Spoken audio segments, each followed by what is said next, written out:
So, ladies and gentlemen, we have talked about the secret proposed trade deal, the Trans-Pacific Partnership, or the TPP, on the show before.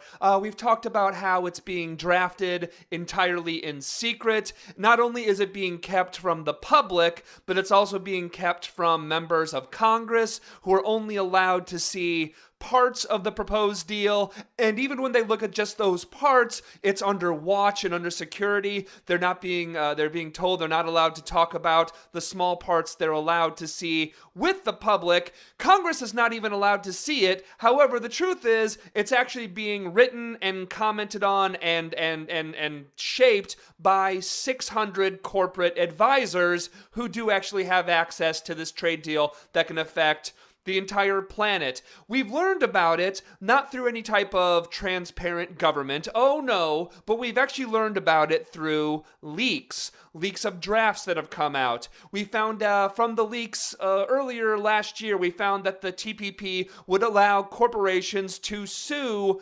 governments for things that hurt their profit-making capabilities. Foreign corporations can sue foreign governments. For example, say your country, or even more so, say your state passed an anti-fracking bill or a bill to protect the environment. The TPP would allow a foreign corporation to sue your country's government or even your state government for damages to get that environmental bill overturned. A corporation could sue to overturn labor laws, workers' safety laws. The list goes on and on. Anything that would hurt a corporation's profitability would have actually able to sue cities and states and other countries. And here's the kicker, though. Here's the kicker. That lawsuit that a corporation, a multinational corporation, they would bring against a country or a government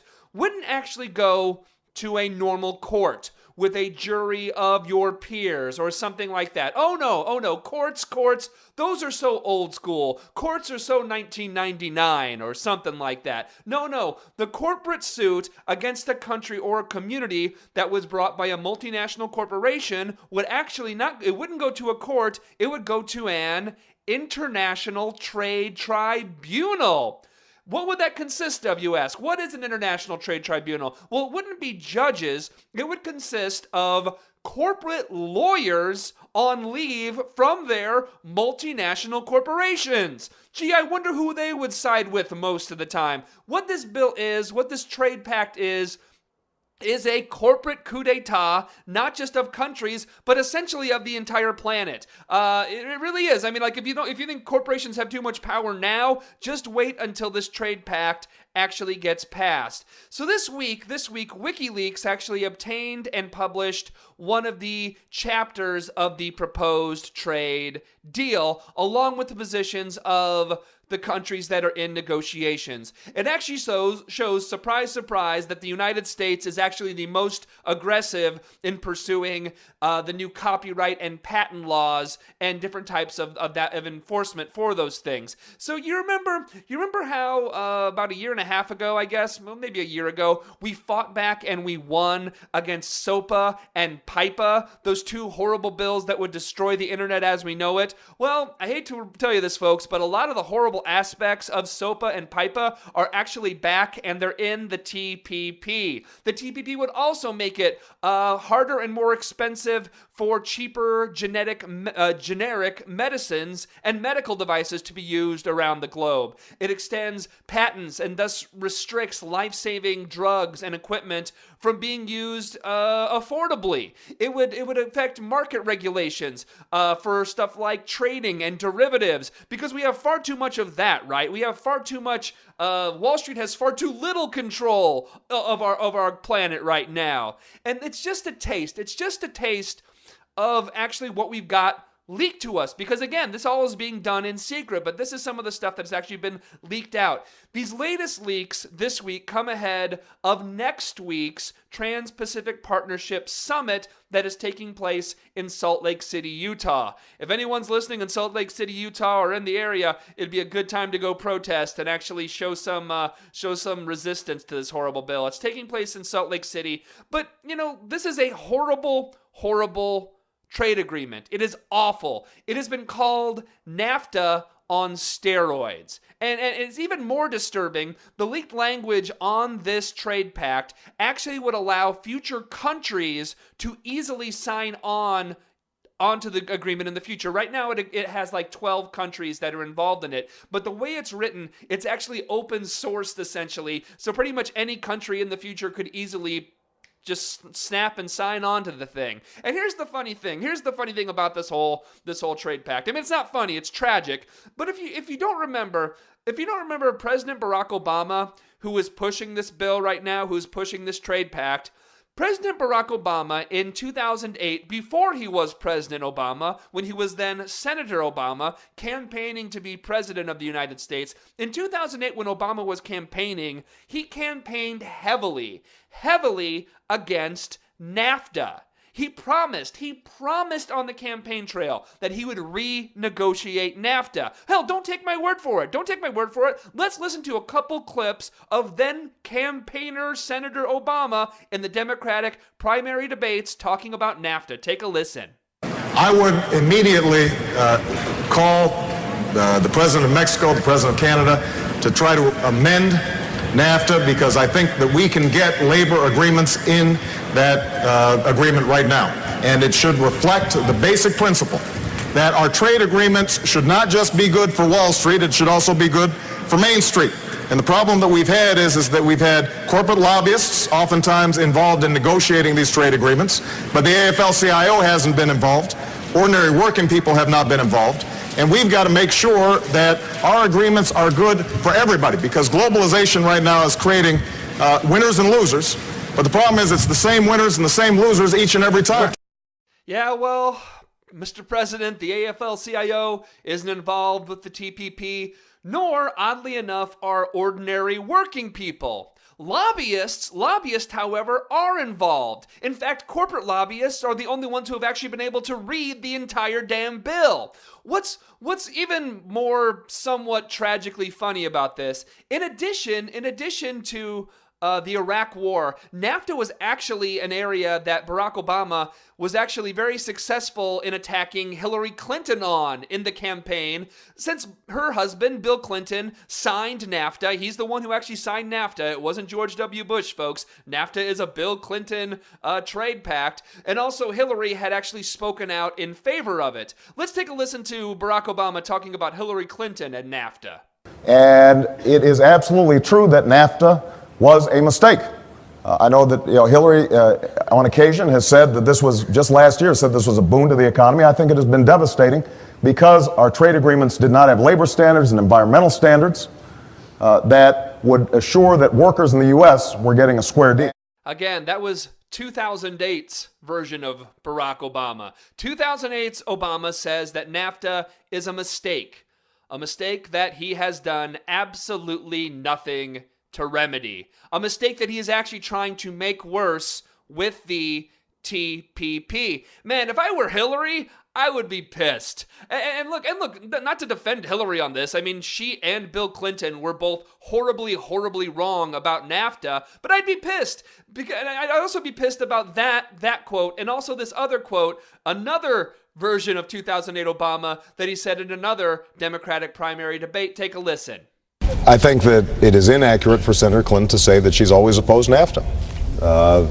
In her campaign for Senate, she said that NAFTA, on balance, had been good for New York and good for America. I disagree with that. I think that it did not have the labor standards and environmental standards that were required in order to not just be good for Wall Street, but also be good for Main Street. And if you travel through Youngstown, and you travel through communities in my home state of Illinois, you will see entire cities that have been devastated as a consequence of trade agreements that were not adequately structured to make sure that U.S. workers had a fair deal. There, again, the circa 2008 version of Barack Obama is absolutely correct. NAFTA did, in fact, devastate countless U.S. cities, countless U.S. communities, countless U.S. citizens. And now, 2013 Barack Obama wants in on some of that neoliberal free trade devastation himself. He can't have the Clintons having all the devastating fun. He wants in on some of that devastation. So here's the deal. Negotiations between countries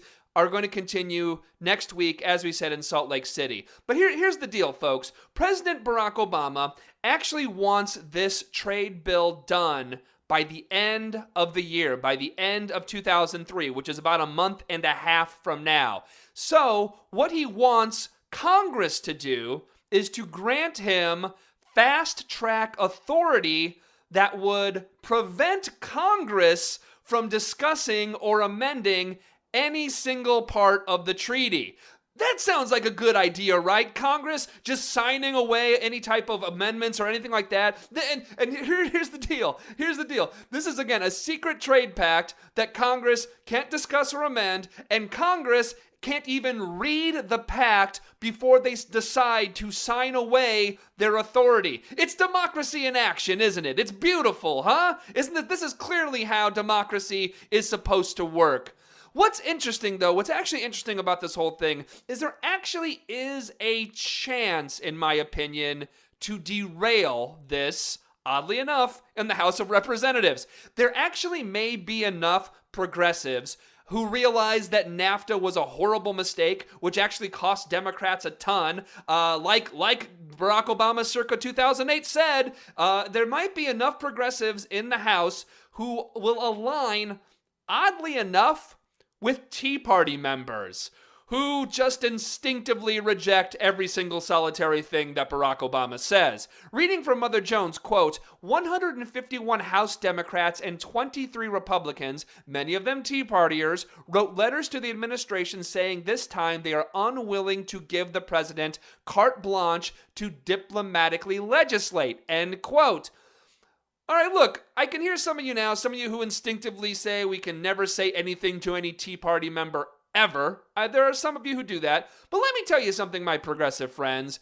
When it comes to the TPP, we want those crazy Tea Party bastards to tell President Barack Obama no. We need them to tell him no. Look, and here's the deal. The TPP is fun because no matter where you live, you actually have the potential to do activism here. Isn't that fun? I know we have a lot of red state listeners who it's like, oh, there's no real point in calling my Republican House member because they're horrible. They're not going to listen to me, a progressive. And most of the time, you're right. But actually, for this is actually something that everyone can get involved. Hooray! All right. So if you live in a blue state, you need to call your Democratic representative in the House and the Senate too, but start with the House and tell the Democrat that this is a horrible anti-labor, anti-worker, anti-democratic pact. Tell them it's NAFTA on steroids and NAFTA was horrible, which it is. This is all absolutely true. And maybe the Democrats will listen.